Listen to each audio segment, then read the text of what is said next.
தங்கை ஷாலினி கூட சொன்னாங்க, இடஒதுக்கீடு, சம உரிமை, சமூக நீதியெல்லாம் நீ எதுக்கு பேசுற? உனக்கு என்ன தகுதி இருக்கு? பெண்ணிய உரிமையெல்லாம் ஏன் பேசுற? நின்று போராடுறதுலாம் என்ன பொம்மைகளா? பெண்கள் தான், பெண்கள் தான்.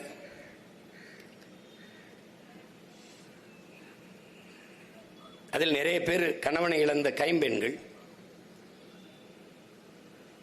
எத்தனை தாய்மார்கள் கையை பிடித்துக் கொண்டு அழுகும் போது அவர்கள் கண்ணீருக்கும் அவர்கள் அதுக்கு என்ன நம்மள்ட்ட பதில் இருக்கு? ஒரு வலியும் ஒரு கோபம் தான் வருது. இது எப்படா ஒழிக்கிறதுன்னு தான் வருது.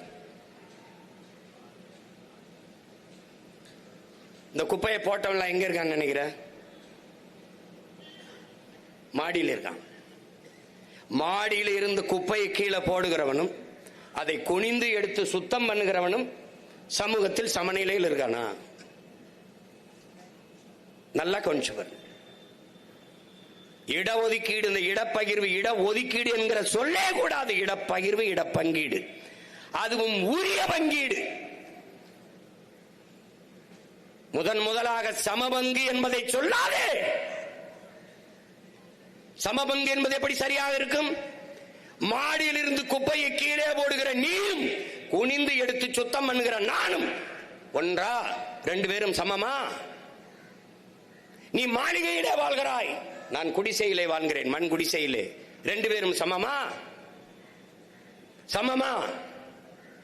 நீ 3 வேளை உணவு உண்ணுகிறாய், நான் ஒருவேளை உணவுக்கே போராடுகிறேன். ரெண்டு பேருடைய வாழ்க்கை தரமும் சமமா? அப்ப சமபங்கு என்பது எவ்வளவு பெரிய மாற்று, எவ்வளவு பெரிய மாற்று! அறிவார்ந்த பெருமக்களே, என் அன்பிற்கினிய தம்பி தங்கைகளே, இந்த நாட்டிலே சரக்கு மற்றும் சேவை வரி, அரிசிக்கு, பருப்புக்கு, உப்புக்கு, ஊறுகாய்க்கு, எண்ணெய்க்கு, காய்கறிக்கு, துணிக்கு, எல்லாவற்றுக்கும் அதானி அம்பானி மனைவி என்ன வரி கட்டுறாலோ அதைத்தான் 100 நாள் வேலைக்கு போற நம் அம்மாவும் கட்டுகிறார்.